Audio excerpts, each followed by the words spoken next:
Hallo mense, en baie welkom by episode 5 van ons reis na innerlike heelheid. Jesus maak ons heel.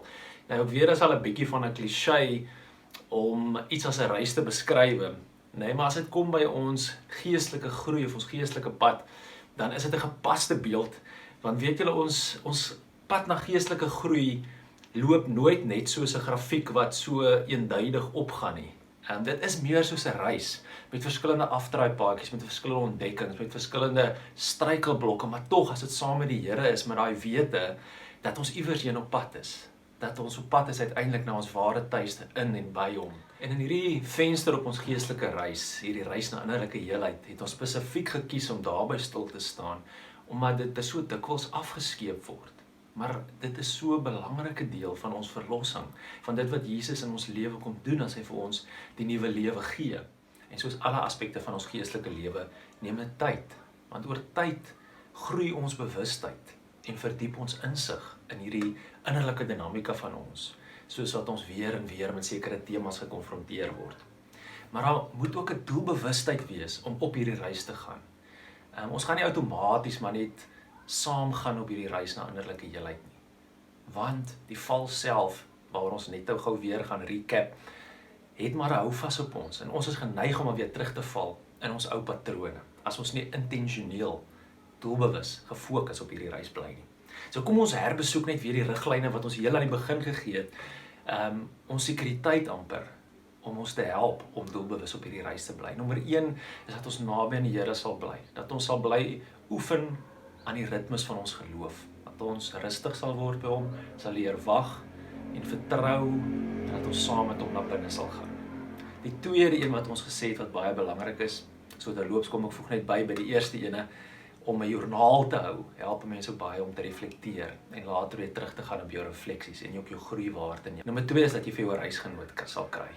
Iemand wat jy sal vertrou, met wie jy kan gesels, oor dit wat jy beleef, wat jou verantwoordbaar kan hou, en met wie jy ook oor jou pyn kan praat. En die derde een sluit daarbey aan, as jy agterkom, my liewe vriend en vriendin, laat jou verwondheid diep lê. As dit na die oppervlak kom, dan oorweeg ook asseblief berading of terapie. Daar's geen stigma aan nie, dit doen 'n mens wondere. Ek self het al meer as een keer in my lewe ook self met iemand gaan praat. Vandag wil ons 'n bietjie saamvat wat ons tot dusver geleer het.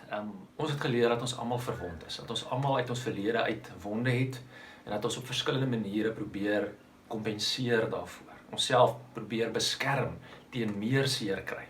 En ons wonde hou veral verband met hierdie 3 basiese behoeftes in ons lewe. En dit is dat ons graag wil veilig voel, dat ons aanvaar wil word, en dat ons voel ons het 'n sekere mate van bekwaamheid. Ons kan ook iets sinvol toevoeg tot hierdie wêreld. En omdat ons almal seer gekry het, het ons hierdie vals resepte of programme vir geluk ontwikkel, wat ons die val self noem. Daai masker wat ons dra, om onsself te probeer beskerm, omdat ons nie ons ware self na buite wil wys nie. Maar dit bring ook weer sy eie pyn as ons mure bou. Mens voel ook veilig agter mure, maar niemand kan ook by jou uitkom nie. Die doel om bevry te word tot ons ware self, is juis dat ons volle menswees kan uitleef, dat ons kan gemaklik voel in ons eie vel, dat ons gesonde verhoudings kan bou, en gelukkig kan wees, omdat ons geïntegreerd is en liefde kan ontvang en gee. Hoekom is dit so belangrik om die val self nie net te verstaan nie, maar ook te ontmasker? Gys van Skoor gee die volgende redes.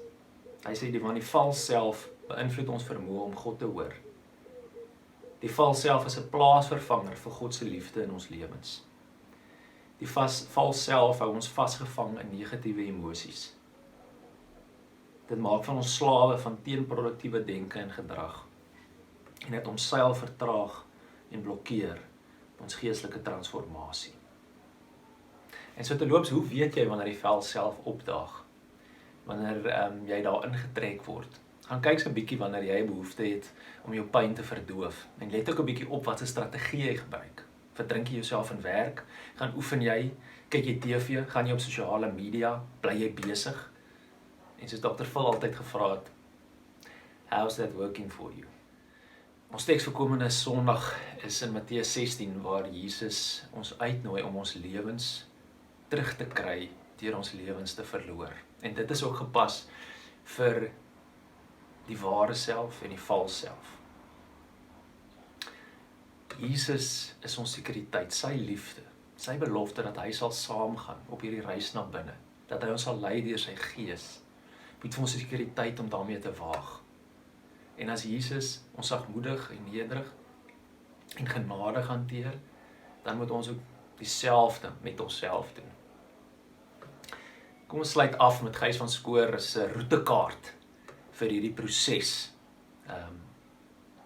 op pad na innerlike genesing. Hy beskryf hierdie volgende stappe, miskien help dit jou om nou die hele proses in oënskou te neem. Ek vertrek op die innerlike reis. My wonde word herken en verstaan. Ek begin deernis en begrip vir my verwonde self ontwikkel.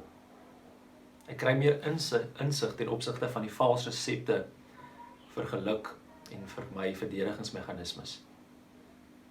Ek maak my seer en wonde vir die Here oop. God se liefde bring genesing. Die vals self begin sy houvas verloor. Ek raak vryer van die vals self en ontdek my ware self. Ek leef al hoe meer uit die ware self met vrede en vreugde in Christus. En dis wat ek vir jou toewens. Geniet die reis tot volgende week as ons 6 weke afsluit. Totsiens.